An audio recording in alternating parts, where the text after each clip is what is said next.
Warum sollten die jungen Damen nicht in die mütterlichen Fußstapfen treten? Und selbst Fürst Renier müsste sich nicht genieren. So haben doch ganz andere Kaliber ihren Auftritt im Denver-Clan schon hinter sich. Ex-Präsident Gerald Ford und der frühere Außenminister und Friedensnobelpreisträger Henry Kissinger. Als Star Rock Hudson ließ es sich ebenso wenig nehmen wie Dougherty Ali McCrow, mit der Black Carrington, wer weiß, vielleicht doch seine Affäre haben wird. Johnny? Yep, sure. Go to my right. They want to try and do an interview. What's going on? Same old thing. Nothing, but we are just finishing up, you know, with your producer. Catch it. That's good. Thank you. We're ready. Pamela, for a while, Claudia was Dynasty's Cinderella. Now, since she has become a Carrington, you also became more glamorous. Mm-hmm. How do you feel about this glamorous look on you?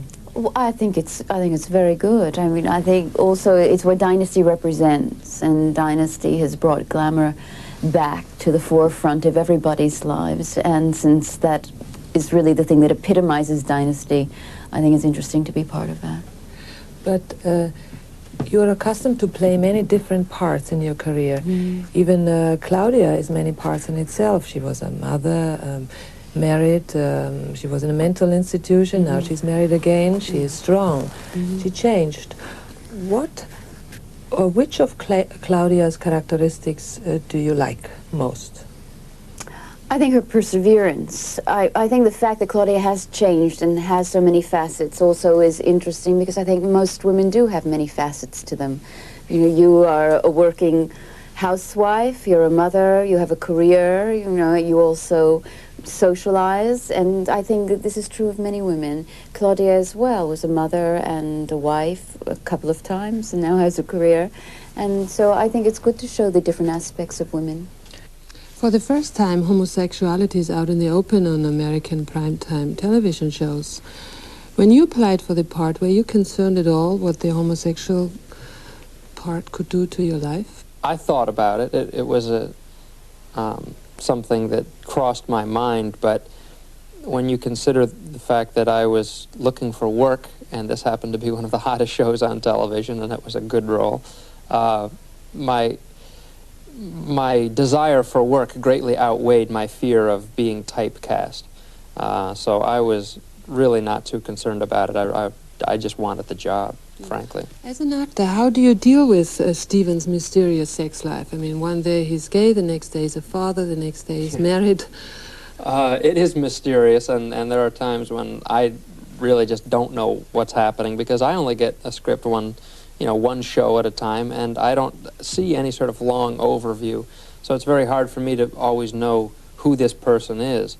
On the other hand, after this being my third season, I'm beginning to come to grips with it.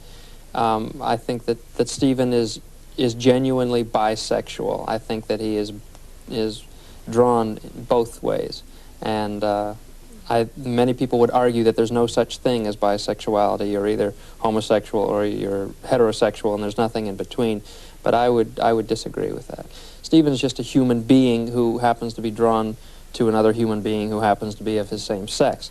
So therefore, I don't really change anything. I think, human emotion is human emotion, no matter whom you apply it to, male or female. How would you deal with it if your son would tell you he's a homosexual? I think the most important thing that parents have to do, in my opinion, is allow their children to be happy. If it made my son happy to be a homosexual, if he had to be, then I would do it. You see, in our business, Francis, and I'm sure in your business as well, you work with an awful lot of people who don't think the same way you do, who have different preferences than you do. And if you had to say no, you didn't want to work with the people who disagreed with you or had a different lifestyle, different sexual preference, then you'd be in a lot of trouble. So would you say you're a better father than Blake? Well, I don't know about a better father, but I think I'm a softer father. I'm an easier father. I want my children to be happy. I've never tried to impose myself on my real children in my real life. I never wanted them, for example, necessarily to be actors if they didn't want to be actors. I didn't force them to go into a profession I allowed them to choose their own profession. Blake Carrington wants a little more control. He liked to know exactly, he pushes the puppets around. Joan Collins talks openly that in 2 years she will be out of Dynasty, and she prepares for life after Dynasty, career-wise. What are your thoughts on it, or plans? Well, because my career is not the most important thing in my life, I'm hoping after 2 more years of Dynasty to be involved in my personal life.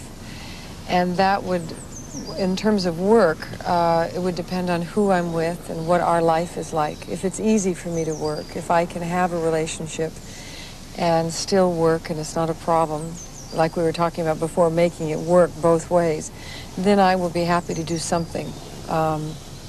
But if it's any kind of a problem at all, I would just give up working. Yeah, so you would give up all this for a man? There's not that much to give up. No? No. It only looks that way to me, I guess. Oh, it has its good side. It has its, it's been a fascinating experience, but it isn't meaningful. It's wonderful, I think it's wonderful to do something in life that you're proud of, that you yourself can feel is yours. But I feel, to me, my own personal happiness is more important than my creative happiness, and that means being in a relationship.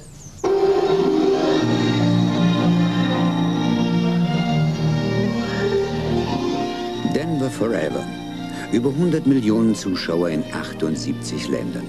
Die Fangemeinde reicht von homosexuellen Diskos in San Francisco, in denen der berühmte Schlammringkampf der Damen Crystal und Alexis als Dauerschleife läuft, bis zu Denver-inspirierten Schnellimbissen mit Alexis-Burgern und Crystal-Spießchen.